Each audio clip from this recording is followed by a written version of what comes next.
The next night I took her to a white tie, tie and tail fair, and it was really fancy. And we get there, and she looked great and very young to her. She's now 17, maybe that's older. She's at a white tie fair. And we sit down at a table with a bunch of old men.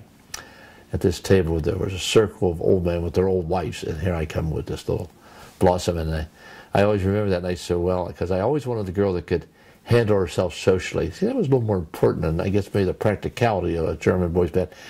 And as soon as the dinner was done, one of the men next to her said, well, before anybody gets a chance, I'm dancing with this young lady. And she just danced with every guy around the table till it finally became my turn, and I danced with her. And she giggled and laughed and talked to them. So I said, this is what this is how the girl I want to marry. So I took her home that night. I told her to take good care of herself. When she grew up, I was going to marry her.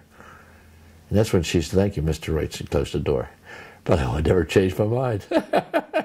5 years later, I did marry her.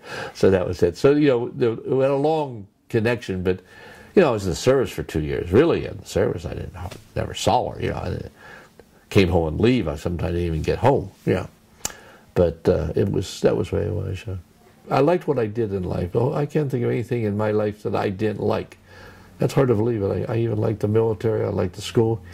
I was always satisfied. I never lived in a disappointing thing. I never said I should have done it.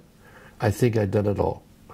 When I was 19 years old, I climbed the mountain to go to the Great Divide. I stood on the mountain, I looked to the right where I came up, and I looked to the left, and looked exactly like the right. But I'm glad I did it. It was my life. That's the way of my life. That's like really. That's what I might say to myself. I didn't miss anything. Yeah.